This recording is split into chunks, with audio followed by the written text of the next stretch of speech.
अखन अहाँ सब सुन रहल छी अपन दुलारू आवाज छोटू गोधनपुरिया डीजे मिट्ठू। अभी आप सुन रहे हैं झंझारपुर से मिथिला रिकॉर्डिंग स्टूडियो की शानदार प्रस्तुति।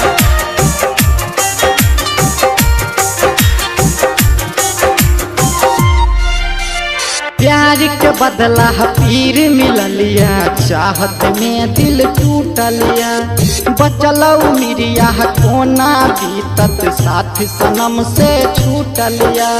प्यार के बदला पीर मिललिया, चाहत में दिल टूटलिया, बचलऊ मिरिया कोना बीतत साथ सनम से छूटलिया।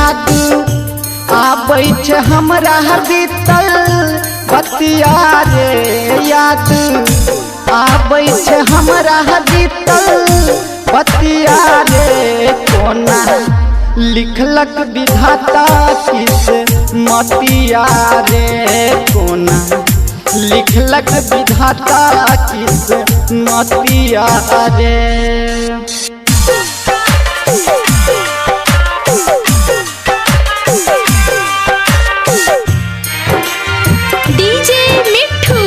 राजा पटसोनी। अभी आप सुन रहे हैं झंझारपुर से मिथिला रिकॉर्डिंग स्टूडियो की शानदार प्रस्तुति।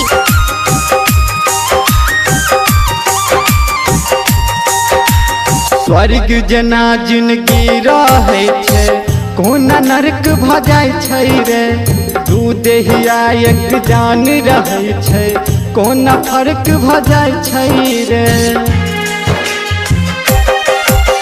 स्वर्ग जना जिंदगी रहे छे कोना नरक भ जाय छै रे, दूध हिया एक जान रहे छे कोना नरक भ जाय छे। हमरा भूल लो न जाइया ओकर सूरतिया रे, हमरा भूल लो न जाइया ओकर सूरतिया रे कोना लिखलक विधाता किस मतिया रे कोना लिखलक विधाता किस मतिया रे।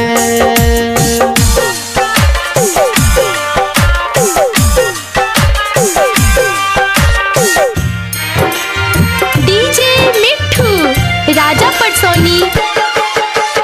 अभी आप सुन रहे हैं झंझारपुर से मिथिला रिकॉर्डिंग स्टूडियो की शानदार प्रस्तुति।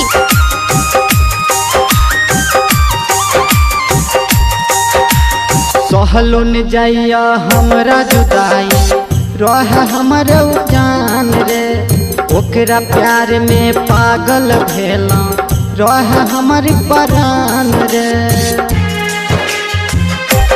ओ सहलो न जाइया हमरा जुदाई निकला हमर परान रे, ओकरा प्यार में पागल भेला रह हमर उजान। छोट के बसै छे दिल के भी तरिया रे, छोट के बसै छे दिल के भी तरिया रे कोना लिखलक विधाता किस मतिया रे कोना लिखलक विधाता किस मतिया रे।